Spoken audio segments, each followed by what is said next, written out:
Hi everyone, welcome to Color 2. My name is Wade Huntsman and I'll be your instructor for this color class.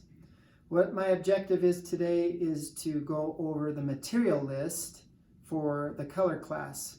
So you can combine the paper copy or the digital copy of the material list with this video and you'll have a better idea of what materials you'll need for this class.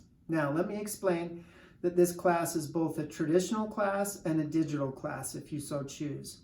So I will be expecting you to use traditional paint, usually watercolor or gouache or acrylic, to do some in-class exercises. If you choose to do the homework or the finished pieces in that traditional media, that's fine as well.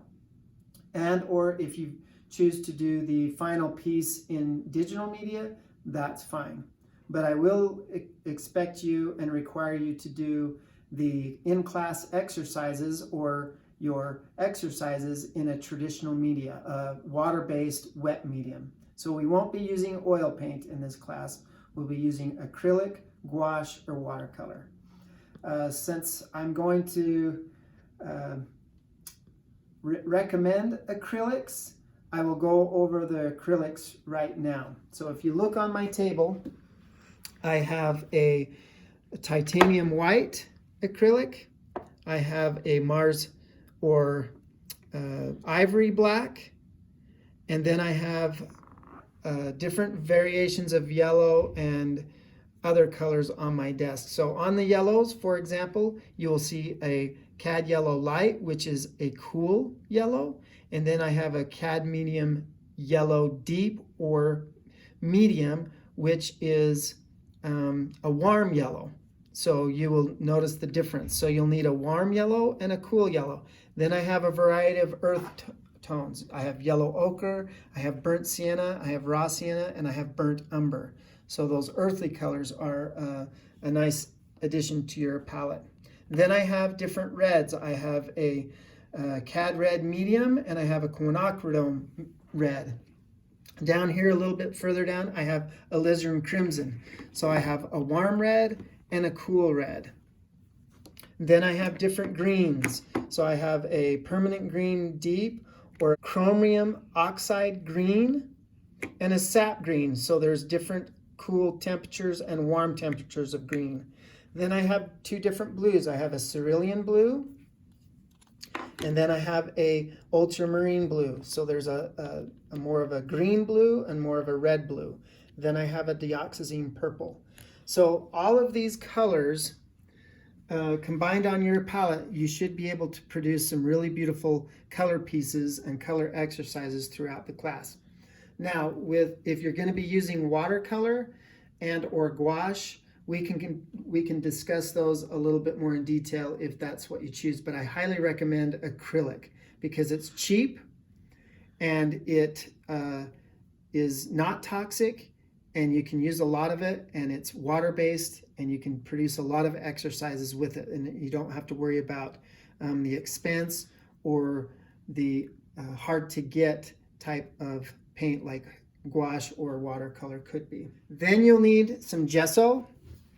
Usually when we're painting a lot of little exercises, I would recommend gesso. Gesso is a acrylic-based paint, but it's more opaque than your titanium white in acrylic paint. So if you're trying to get something to be nice and opaque, I would recommend a white gesso instead of titanium white. You'll need a couple of small bottles of gloss medium and matte medium. You'll probably need a can of crystal clear.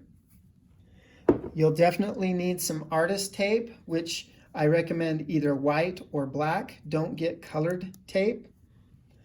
You'll need a water bucket, for example, to hold a large amount of water to mix and clean your brushes with acrylic. So this bowl is getting on the small side. It should be a little bit larger. So an ice cream container or a larger yogurt or sour cream container would be okay there. Just don't go too small with a cup or a small dish. Paper towel, you'll need a nice quality paper towel, either Viva or Bounty, something that's nice and heavy duty. A hair dryer is nice so that when you're painting fast with acrylics, you can dry the paint on your painting and then move on to the next level. You'll need a variety of erasers, a kneaded eraser, and then a white Staedtler, Mars plastic, and then a variety of graphite pencils. So I have 5B and B graphite or lead pencils there. Let's move over to the palettes. So you can use a Tupperware box type of palette, which you take the lid off and it has a nice deep bottom to it. So if you use a lot of thin down paint, it doesn't spill all over the place. It stays contained in the deep dish. I highly recommend getting a pad of disposable palette paper.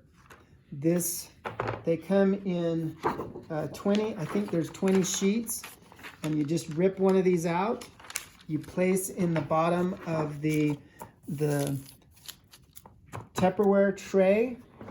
You put your wet paper towels up in the corners, and that's where you would put your paint, and it will stay wet longer. And when you're done painting, you can take the lid and put it on there, and it seals nice and tight, and it will keep your paint a lot more durable and a lot more wet for a longer period of time. Then we have a butcher tray, a porcelain butcher tray, and these are nice, but they don't have lids. You'd have to create a lid for them. So I use this. This obviously has paint in it, and it is gouache paint. So here is a dried paper towel that used to be wet, and I would keep the paint on there. These, if you don't use the palette paper, takes longer to clean and to get the old paint off of there, so you're wasting time cleaning. That's why I would recommend taking the paper towel out of there and then putting the disposable palette paper in there as you form it into the bottom. Then you would take the paper towels and then you would put them back in there, and then you're good to go to paint more.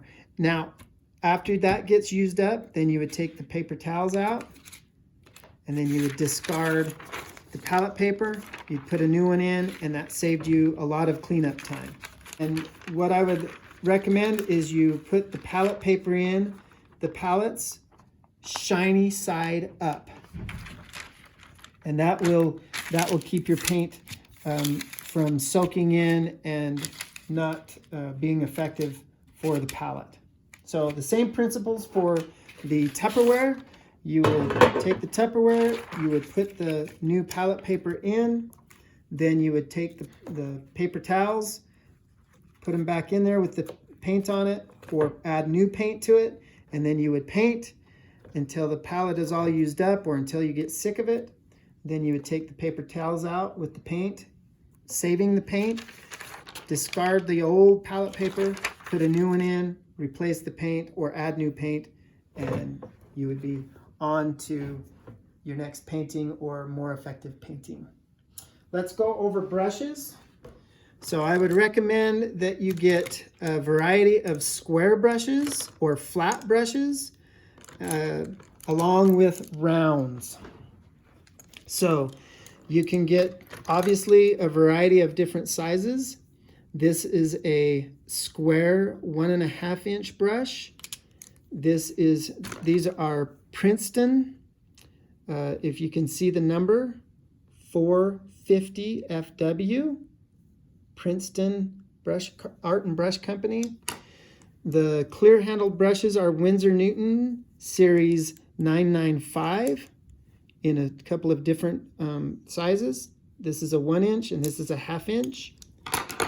This is a Princeton Heritage 450, but it's in a 3/4 inch.